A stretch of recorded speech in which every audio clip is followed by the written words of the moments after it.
السلام عليكم ورحمة الله تعالى وبركاته. الحمد لله رب العالمين، وصلى الله على سيدنا محمد وعلى آله وصحبه الطيبين الطاهرين. اللهم علمنا ما جهلنا وذكرنا ما نسينا وزدنا علما ونعوذ بك من حال أهل النار ولا حول ولا قوة إلا بالله العلي العظيم.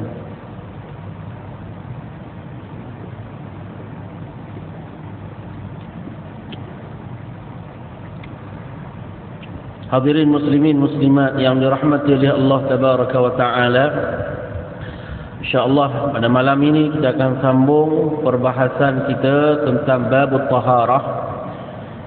Kita pada minggu yang sebelum ini kita telah sebut tentang sunat-sunat di dalam taharah, dalam wuduk.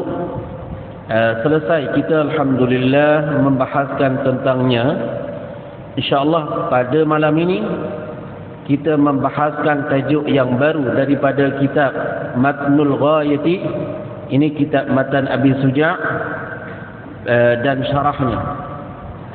Kata pengarang kitab rahimahullahu tabaraka wa ta'ala, faslun wal istinja'u wajibun minal bawli wal gha'iti wal afdalu an yastanjiya bil ahjar thumma yutbi'uha bil ma' wa yajuzu an yaqtasira 'ala al ma' aw 'ala thalathati ahjarin ينقي بهن المحل فإن أراد الاقتصار على أحدهما فالماء أفضل. Maknanya, matan ini apa maknanya? Dia kata fasal, istinja itu hukumnya wajib daripada air kecil dan air besar, kencing dan tahi. Afdal, seafdal istinja, seseorang itu dia buat istinja dengan batu-batu, kemudian diikuti dengan air, dan harus membataskan air sahaja, atau istinja di atas 3 batu hingga suci tempat najis. Jika dia mahu ikhtisar, membataskan ke atas salah satu daripada kedua-duanya, maka air itu lebih afdal. Okey, apa maknanya tuan-tuan? Tajuk yang kita bahas pada malam ini, tajuk dia ialah istinja. Apa dia tajuk dia? Al-istinja. Dan juga setelah datang tajuk istinja tu, adab-adab qada hajat. Jadi pengarang kitab kita ini dia selitkan sikit tentang adab-adab qada hajat setelah dia sebut tentang istinja. Dahulu dia sebut tentang istinja. Jadi istinja ni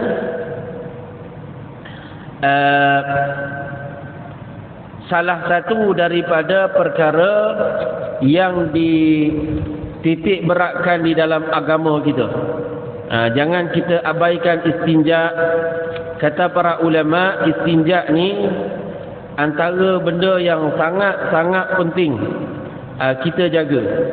Bahkan kalau seseorang itu dia tak buat istinja dengan betul, hingga dia kotorkan badannya dengan air kencing, atau hingga dia kotorkan pakaiannya dengan air kencing, maka itu sebab kebanyakan orang diazab di dalam kubur disebabkan tak suci dia daripada kencing. Berlumuran dengan air kencing ni, kencing berdiri itu hukum dia asal makruh, kencing berdiri. Tapi kencing berdiri ni kalau dia kotorkan badan dan dia kotorkan kulit dia tu, dan dia kotorkan pakaian, dia dosa besar. Kencing tuan-tuan tak suci daripada basuh kencing ni, hukum dia bukan kecil, dosa besar. Dan kebanyakan azab seseorang yang diazab di dalam kubur ialah disebabkan dia tak suci ketika dia buat istinja daripada kencing. Sebab itulah tajuk ni tuan-tuan yang dirahmati oleh Allah Subhanahu wa taala, antara perkara yang seseorang tu dia kena ambil berat, istinja ni. Kerana banyak orang bila dia buat istinja, dia tak jaga perkara yang diwajibkan ke atasnya jaga. Sebab itulah penting seseorang tu dia buat istinja dengan betul. Istinja ni apa maknanya? Istinja daripada najautu syai'a idza qata'tahu. Daripada perkataan kata ulama istinja daripada kalimah najautu. Syai'a, saya memotongkan sesuatu. Jadi seolah-olah orang yang buat istinja dia potong kotoran itu daripada dirinya. Bukankah dia bersentuhan dengan tahi, maka dia potong itu supaya berpisah daripadanya. Itu maknanya istinja. Bukankah dia kencing, maka ada padanya, maka istinja maknanya dia potong sehingga benda tu tidak kena pada dirinya. Dari sudut hukum kata para ulama, hukum adalah wajib. Istinja ni hukum dia wajib bila seseorang itu dia nak melakukan solat. Bila dia nak melakukan solat, kerana nak melakukan solat, maka jadi hukum dia wajib. Itu yang para ulama kata wajibun. Maknanya bila nak melakukan solat, hukumnya adalah wajib. Bila seseorang tu dia dah qada hajat, masuk dalam tandas, kalau dia dah qada hajat, dia bala atau taghawwata. Bala yakni dia kencing, taghawwata yakni dia berak. Bukankah itu najis? Maka wajib dia hilangkan najis itu. Air kencing dia tu dengan tahi dia tu, dia kena bersihkan daripadanya supaya sah daripadanya solat. Kerana di antara syarat sah salat ialah bersih daripada najis. Maka disebabkan itu pengarang kitab dia kata wajib istinja, yakni untuk melakukan salat minal bauli wal ghaiti, daripada kencing dan juga tahi. Maknanya daripada apa-apa benda yang basah yang keluar daripada salah satu daripada dua jalan. Itu maknanya. Sama ada dia keluar melalui depan. Depan ini ialah baul, air kencing. Kemaluan depan dia, biasanya yang keluar daripada situ air kencing. Atau daripada kemaluan belakang dia, dubur. Dan itu biasanya tahi. Maka wajib dia buat istinja dari kedua-duanya. Sama ada yang keluar daripada dua jalan itu dia normal ataupun dia abnormal. Kadang-kadang yang normal keluar daripada kemaluan depan, kencing lah, al-baul, itu normal keluar. Yang normal keluar daripada kemaluan belakang dubur, itu ghaid, tahi, itu normal keluar daripada saluran itu. Sama ada normal atau abnormal. Yang tak normal, tak normal biasanya tak keluar melalui jalan ini, tiba-tiba keluar dan dia basah, maka wajib istinja dengannya, daripadanya. Misal contoh yang abnormal, tak normal bagi seseorang itu kalau keluar darah daripada kemaluan depan dia ataupun daripada dubur dia. Itu tak normal. Tapi walaupun tak normal, abnormal, kalau keluar dia basah, maka wajib tak dia istinja? Wajib dia istinja daripadanya. Walaupun dia bukan kencing, dia bukan najis tahi, tak. Walaupun dia darah, dia abnormal. Sama ada dia normal ataupun dia tidak normal, maka dia kan keluar daripada dua jalan, maka wajib dia buat istinja daripadanya. Wajib dia buat istinja daripadanya. Maka ini yang kita cakap, ini darah yang keluar dari dua saluran itu, darah yang keluar daripada kubul dan dubur. Kita tak cakap darah yang keluar daripada kaki dia disebabkan kaki dia luka.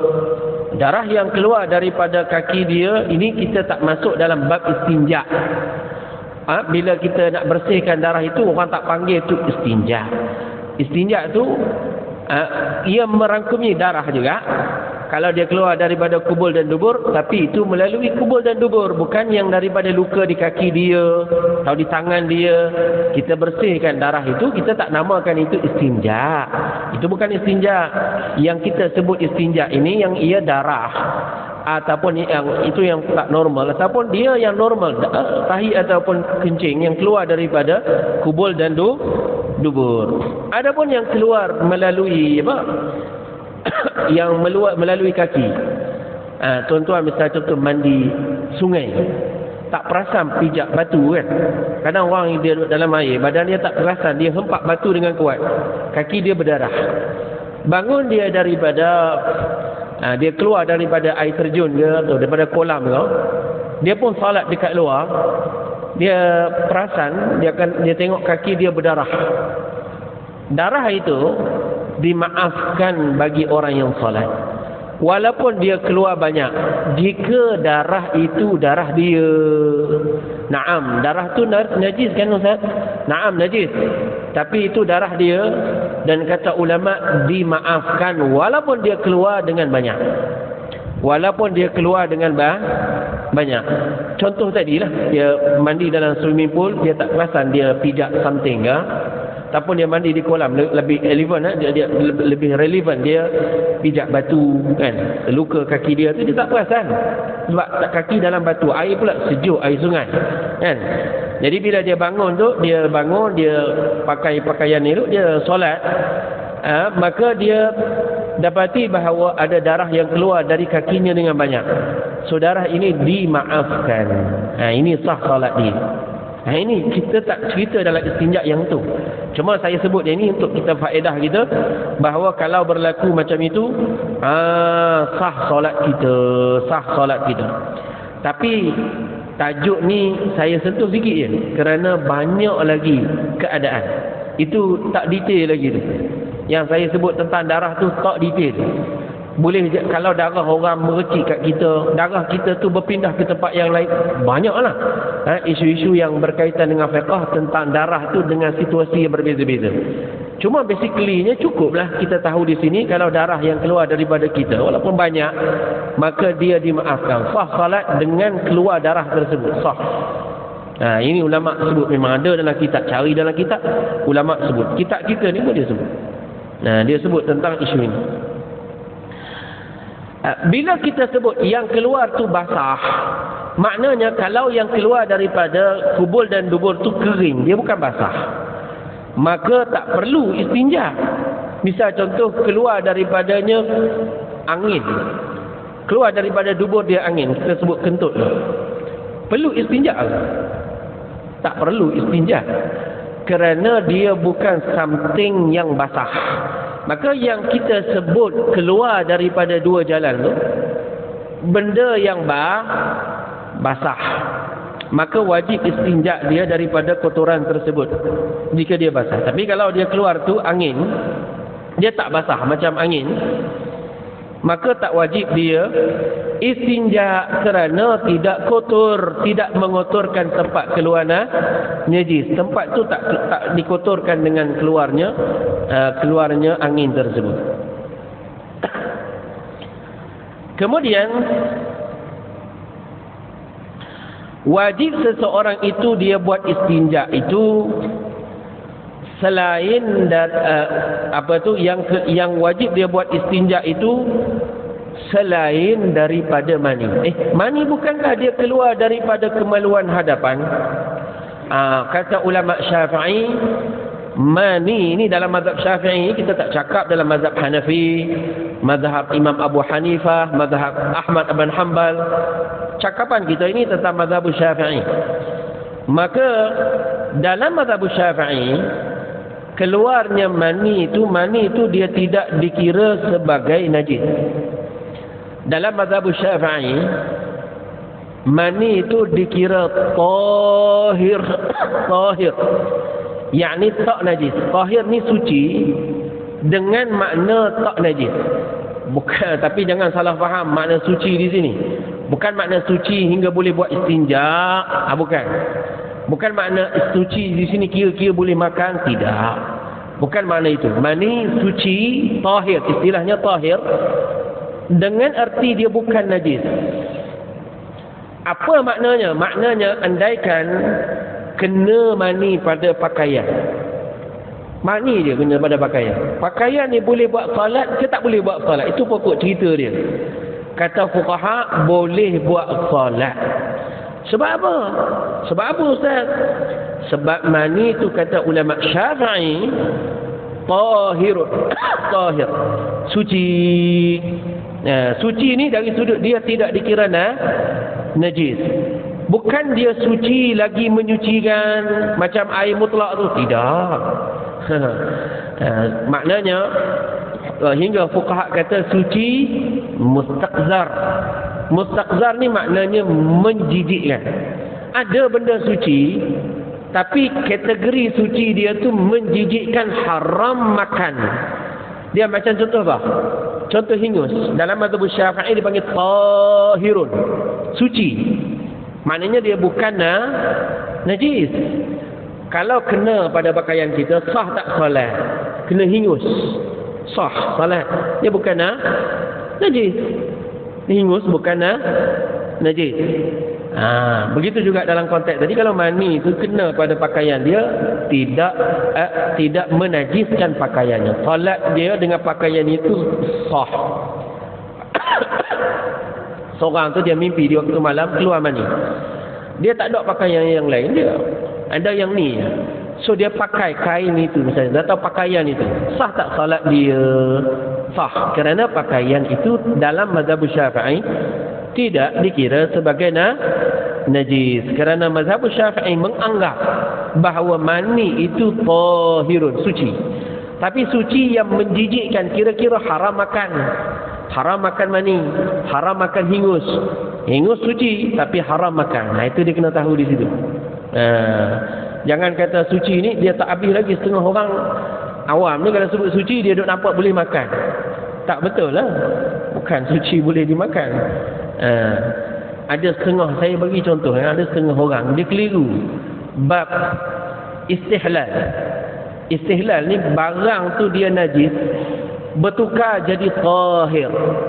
Misal contoh tuan-tuan, proses arak tu kan, arak akan datang nanti perbahasan dia. Arak tu asal dia daripada jusnya anggur, betul tak? Kemudian dia diletakkan di atas, di dalam bekas. Jus anggur tu bila orang nak buat arak, dia letak dalam bekas, kemudian dia tutup. Kalau dia nak cepat sikit, dia letak bawah terikan panas matahari. Maka dengan sendiri, tanpa ada api, tanpa ada apa, dia menggelegak. Dia berbuih dan dia menggelegak. Bila dia menggelegak, itu dia jadi arak. Dia jadi apa? Dia jadi arak. Bila nishwah tu maknanya bila dia menggelegak, dia jadi arak. Kemudian anggur tadi bila dia lama dia makin putih, dia makin turun, dia makin hilang menggelegak dia jadi cuka. Maka proses dia sebelum tu dia halal, kemudian dia jadi arak, haram ketika itu makan, haram. Sehinggalah dia jadi cuka yang ia halal, maka dia panggil istihlal. Ada orang dia baca buku mazhab Hanafi, dia tengok mazhab Hanafi ni ada sebut tentang khinzir. Kalau khinzir tu dia guling-guling, ni bukan mazhab Syafi'i, mazhab Hanafi. Ada satu pendapat lah. Mazhab Hanafi dia kata bila seseorang itu bila khinzir itu dia guling-guling di dalam apa? Di dalam garam, kemudian dia jadi garam. Persoalannya macam mana jadi garam tu dulu. Baiklah katakan jadi garam. Sebab dia banyak kan, dia guling-guling, badan dia bertukar jadi garam. Maka kata mazhab ini dia jadi suci, dia tak jadi najis lagi. Tapi mazhab ini tak kata boleh makan. Mari orang contemporary ni yang tak tahu mazhab, dia tak tahu benda, dia kata boleh lah tu, maknanya dia ambil pendapat ni lalu dia reka. Kalau macam ini bolehlah kita ambil bahagian daripada babi khinzir ni, kita buat apa-apa coklat, kita buat something lah, makanan. Ini fatwa dengan tanpa ilmu. Yang ini bukan pendapat ahli sunnah wal jamaah, bukan mazhab Syafi'i, bukan mazhab Malik, bukan mazhab Ahmad bin Hanbal, bukan mazhab Abu Hanifah radhiyallahu anhu. Jadi ini pendapat sendiri punya. Jadi walau masyhur macam mana orang ni yang bagi pendapat, kita tak boleh ambil. Syafi'inya tidak, Malikinya tidak, hatta Hanafi yang dia kononnya nak ambil daripada pendapat Hanafi, Imam Abu Hanifah kata suci je, dia tak kata boleh makan. Kerana apa? Kerana ada benda suci dia tak boleh makan. Contohnya mani suci tapi boleh makan ke tak boleh makan? Haram makan. Hingus suci, boleh makan ke tak makan? Tak boleh makan. Kalau boleh makan, kamu yang bagi fatwa makanlah. Hingus buat dari coklat daripada hingus, kamu makan. Kalau dah kata nampak suci sangat, rasa nampak macam suci yang boleh dimakan, yang dalam kitab ulama dia kata suci. Suci dalam mazhab Hanafi ni kena tengok lagi. Dia kata boleh makan, kita boleh makan. Suci dari sudut tidak najis. Sebab itulah saya fokus tu pada titik itu, supaya kita baca kitab ulama ni tidak selewengkan maknanya ke arah nafsu makna yang kita mahu. Ada setengah orang baca kitab ulama, dia tak mengaji dengan alim ulama, baca internet, baca apa, maka dia pusing hingga halalkan benda yang haram secara ijma'. Babi ni haram secara ijma', tak ada khilaf di kalangan ulama tentang keharamannya. Arak ni haram dia secara ijma', tak ada khilaf dalam mazhab Syafi'i, Hanafi, Maliki, Hanbali. Tiba datang orang yang dia guna nama profesor, doktor, lalu guna title ini untuk halalkan benda yang haram dengan ijma'. Ini tidak merosakkan agama kita. Kita tu tak terima. Kerana apa? Kerana salah faham pada makna kalam-kalam ulama. Itu bahaya. Itu bahaya. Sebab itulah pandang apa yang kita baca dalam kitab ni kena ambil talaqi, bukan dengan baca je. Baca ni bahaya. Itulah contoh dia. Baca saja tu dia bahaya. Tanpa ambil dengan guru. Baik. Jadi dari sudut mani itu dia tidak najis. Tak najis tu suci. Suci tu dia tak najis. Kira-kira hukum dia setakat tadi dia. Boleh dipakai. Pakaian yang kena dia tu boleh kita pakai. Ini mazhab Syafi'i. Adapun mazhab Abu Hanifah, maka tak boleh. Bagi dia najis. Jadi kita ni nak terangkan dalam masalah ini, kita terangkan dalam mazhab Syafi'i. Baik. Kemudian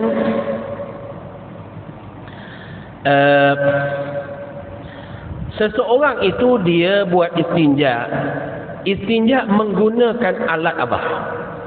Istinja kita guna alat ialah kita menggunakan alat air. Alat untuk istinja ialah air. Maka boleh juga kita guna batu. So ada dua benda lah dalam istinja ni. Kita boleh menggunakan air dan kita boleh menggunakan batu. Baik, air ni air yang suci lagi menyucikan. Maka macam mana caranya? Kadang kena terangkan juga cara dia. Bila seseorang tu dia dah qada hajat, katakan air besar misalnya contoh, dia qada hajat, maka dia letakkan, dia pegang gayung tu dengan tangan kanan. Dengan tangan kanan dia tuangkan air itu pada tempat yang keluar najis. Bila dia dah selesai buang air besar dia, maka air tadi dia tuangkan pada tempat kena najis. Tangan kiri dia gosok pada tempat keluar najis sehingga hilang diri najis, sehingga dia rasa kesat. Maknanya hingga dia ada zan dalam hati dia, sehingga ada sangkaan kuat dalam hati dia bahawa tempat ini, tempat yang keluar najis tadi, sudah bersih daripada najis. Sama ada tempat yang keluar najis itu kubul ataupun tempat yang keluar najis itu dubur. Maka bila hilang diri najis, objek najis itu hilang, dan sifat-sifatnya hilang, warnanya hilang, baunya hilang, dan rasanya hilang, maka tempat keluar najis itu dihukumkan dia tahir, suci. Suci. Kita bolehlah keluar daripada tandas. Cara macam itu. Jadi boleh kita buat air.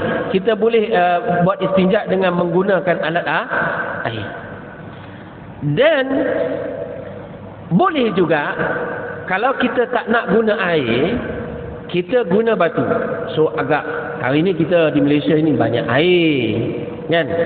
Tapi dalam keadaan kita air banyak, boleh tak kita tetap nak guna batu? Kata ulama boleh. Air kan banyak. Naam, air banyak. Tapi bukan isu air banyak langsung kita tak boleh guna batu. Boleh tak guna batu? Boleh. Boleh guna batu. Maka cara yang kedua ialah kita guna alat batu untuk buat istinja. Bila kita guna batu, batu ni kita buat dia secara sapuan. Batu ni disyaratkan dia 3 biji batu. 3 biji batu dan dia sapu 3 kali sapu. Tak boleh kurang daripada 3 kali sapu. Maknanya 3 biji batu ni, satu batu dia sapu pada tempat keluar najis, kemudian dia buang. Dia ambil batu kedua, dia sapu, dia buang. Okey? Dia ambil batu ketiga, dia sapu pada tempat keluar najis, dia buang. Sekurang-kurangnya 3 biji batu. Tak boleh kurang daripada itu. Ustaz, saya boleh buat sekali dia jadi bersih. Walaupun sekali dia jadi bersih, kata fuqaha, mesti juga 3. Mesti juga dia buat 3. 3 ni syarat. Mesti 3 kali sapuan. Jadi dia colek sekali, colek yang kedua, maknanya dia sapu sekali, buang, sapu sekali, dia buang, sapu sekali lagi, dia buang. Kalau kiranya 3 kali ni bersih, cukup 3 kali. Dan sekurang-kurangnya 3 kali. Kalau dia kata saya boleh buat 2 kali bersih, dia kena tambah lagi 1 jadi 3 kali. Tapi kalau sekiranya 3 kali tak suci, kerana kadang-kadang tak suci. Kalau dia buat 3 kali sapuan tak suci, wajib dia tambah sehingga suci. Wajib dia tambah. Dia perlu 4 misalnya contoh, dia tambah jadi 4. Dia perlu 5 misalnya contoh, dia tambah jadi 5. Dia perlu 6 kali sapuan, tambah jadi 6. Sampai bila dia perlu untuk dia sucikan, maka dia buat sampai dia suci. Itu adalah wajib. Itu adalah wajib. Adapun dari sudut sunat dia kalau dah 3 kali itu kan, lebih daripada 3 kali, kita sunat buat dia secara ganjil. Katakan kita suci 4 kali kan, sunat tambah jadi biar 5 kali. Dia sunat bilangan dia ganjil, kita baru berhenti. Kalau kita suci 6 kali misalnya contoh sapuan, kita tambah lagi biar jadi ganjil 7 kali. Itu sunat. Kalau dia tak buat pun sah, tak ada masalah. Baik, sah. Jadi cuma tuan-tuan yang dirahmati oleh Allah, dia ada beza kita guna air dengan kita guna batu. Air dia mampu menghilangkan diri najis, objek najis itu, jirim najis itu, dan juga sifat-sifat najis, kesan-kesan najis dia mampu hilangkan air. Itu power air. Adapun batu ini, dia menghilangkan diri najis, betul dia menghilangkan diri najis, tapi dia meninggalkan kesan. Kesan najis tidak hilang dengan menggunakan batu, kerana kesan najis hanya hilang dengan menggunakan air, dan setengah fuqaha kata dengan serpihan tembikar. Ini setengah fuqaha ni, orang dulu mungkin dia ada pengalaman tentang benda ni. Dia kata serpihan tembikar tu dia akan menghilangkan, kalau dia sapu boleh menghilangkan kesan najis. Tapi batu semata-mata tak hilang kesan najis, dia hilangkan diri najis, dan kesan najis tak hilang. Baik, kesan najis tu dimaafkan ke tidak? Kata ulama dimaafkan. Misal contoh negara Afrika, negara panas, misal contoh Afrika lah contoh yang paling suitable di sini saya ingat. Maka katakan dia air kan tak ada kan. Jadi dia guna batu. Bila guna batu, kan bila dia berpeluh tu pergi dekat dia punya dubur di belakang dia tu, kena pada tempat keluar najis. Dia dah buat istinja dengan batu.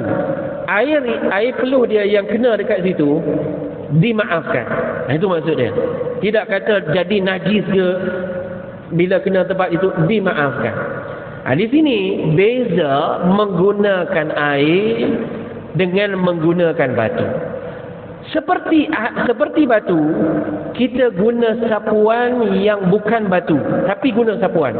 Kata ulama, boleh juga kalau sekiranya kalau kita beristinja dengan perkara yang seumpama dengan batu, semakna dengan batu. Apa makna perkara yang semakna dengan batu? Ulama kata perkara itu kullu jamidin tahirin qali'in ghairu muhtaram. Ada 4 sifat. Setiap benda pejal, bersuci tak najis, dia kesat dan dia tidak dihormati. Apa-apa benda, kalau kita tak ada, misalnya contoh kita tak ada batu, kita nak guna selain batu, mestilah cukup 4 syarat. Apa dia? Iaitu benda yang kita nak guna untuk istinja ni mesti pejal. Yang kedua, mesti dia tahir, suci, dia bukan najis. Yang ketiga, mesti dia qali'. Qali' ni kesat. Yang keempat, ghairu muhtaram. Ghairu muhtaram ni makna tak dihormati, tak dimuliakan dari sudut syarak. Baik. Apa makna pejal?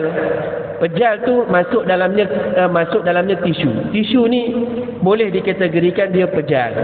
Maka tisu, belik tak kita nak guna dia untuk kita buat istinja? Boleh. So belik. Kemudian dia suci ke tak suci? Dia suci lah. Kemudian dia ni qali' ke tak qali'? Kesat ke tak kesat? Kesat. So suitable. Dan dia tak dihormati, dia tak dihormati. Maka sah kita buat istinja dengan menggunakan tisu. Atau satu lagi kertas. Kertas yang tak ada padanya hukum syarak. Baik. Pertama syarat dia, mestilah dia itu kesat. Mestilah dia tu pejal. Kalau dia tak pejal, misal contoh yang tak pejal, misal contoh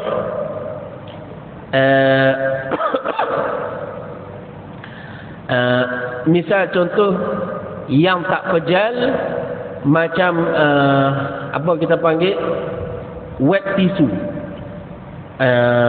tisu basah. Tisu basah ni tuan-tuan, dari sudut menghilangkan najis, mana lagi kita patut guna? Tisu yang kering ke tisu yang basah? Dan berdasarkan syarat ni, tisu kering ni ianya lebih valid untuk hilangkan najis daripada tisu basah. Tisu basah dia luaskan najis, dia bukan hilangkan najis.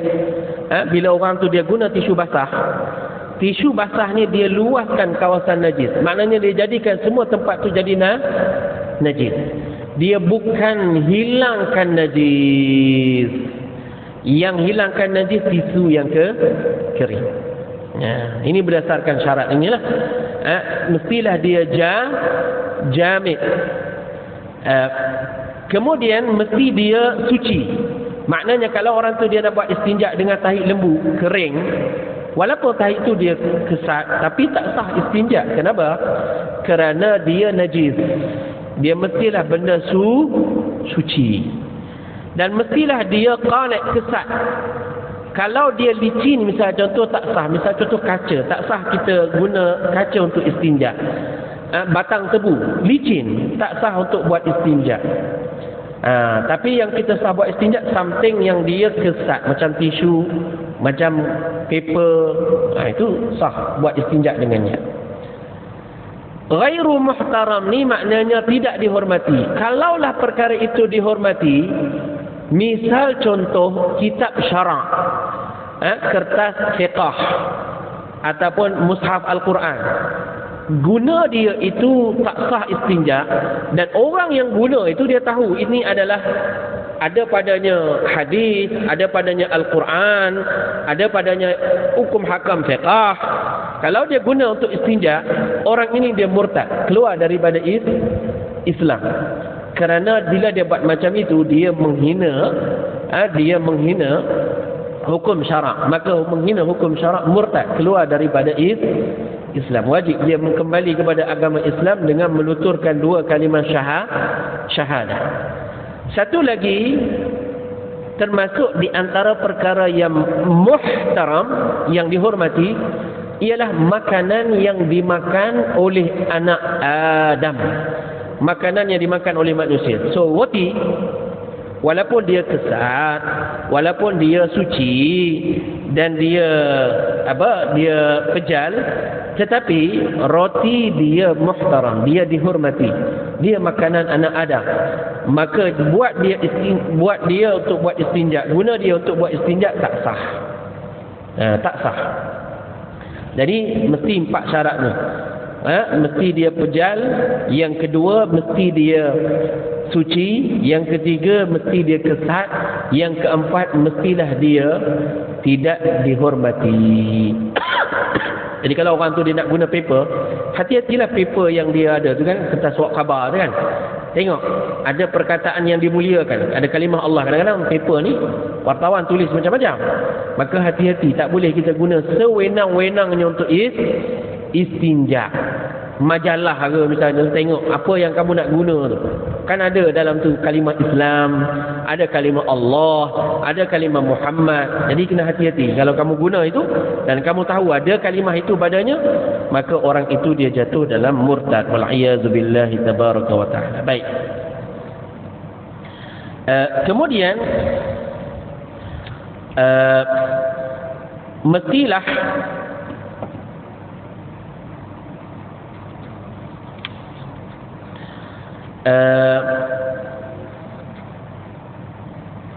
kalau dia makanan binatang ataupun kita tak sebut, kesimpulannya kita sebut mestilah dia pejal, suci, kesat dan dia dihormati. Misal contoh yang paling valid sekali ialah batu, tisu. Dua ni antara, ataupun kertas. Ini antara perkara yang merangkumi 4 syarat tersebut. Kekal lagi beberapa syarat yang kita tak sebutkan di sini, iaitu kalau kiranya orang tu dia nak menggunakan batu, disyaratkan di sini, kata para ulama, hendaklah najis yang keluar tu dia belum lagi kering. Najis yang keluar tadi belum lagi kering. Kalau kering dah, maka tak boleh lagi guna batu, mesti wajib guna air. Kerana syarat kalau nak guna batu, mesti najis tu masih lagi basah, bukan kering. Kalau dia dah kering, tak sah lagi untuk guna istinja menggunakan batu, mesti menggunakan air. Misal contoh, kalau seseorang tu dia pergi ke tandas, dia dah qada hajat misalnya tu. Dia dah qada hajat, kemudian dia tak basuh lagi. Dia pergi ke dapur, dia masak, dia tengok TV. Ni contoh je lah. Saya bagi contoh nak bagi nampak. Kenapa tak boleh. Kalau dia buat macam tu, dia tak basuh lagi. Dia pergi ke dapur, dia pergi masak, dia pergi misal contoh dia pergi tengok TV. Lepas tu barulah dia nak pergi istinja. Benda dah kering. Bila dah kering, dia boleh tak istinja guna batu? Tak boleh, kerana syarat nak istinja guna batu mestilah dia yang najis yang keluar tu belum lagi kering. Maka kalau dah kering, wajib ketika itu menggunakan air. Wajib ketika itu menggunakan air. Kemudian juga kata fuqaha, hendaklah najis yang keluar, mula-mula kan najis kalau dia keluar daripada tempat keluar najis, bila dia keluar dekat situ kan, dia menetap dekat situ, dia tak berpindah ke tempat kedua, ke tempat yang lain. Kalau dia pindah ke tempat yang kedua, maka ketika itu nak kena basuh dengan air. Misal contoh najis tu keluar melalui dubur dia, berhenti dekat apa tu tempat tu lah, kemudian jatuh atas paha dia najis tu, atas betih dia misal contoh. Ketika ini dia kena menggunakan air. Tak sah dia menggunakan batu. Tak sah dia menggunakan batu. InsyaAllah pada pertemuan yang akan datang kita akan sebut adab-adab ketika istinja dan adab-adab qada hajat. Ini perkara sunat tapi penting kita tahu tentang adab-adab ketika istinja. Ini pelajaran ini penting. Jadi sampai di sini qulu qawli hadza barakallahu fikum wa ahsanallahu ilaikum wa jazakumullahu khairan katsira. Assalamu alaikum warahmatullahi wabarakatuh.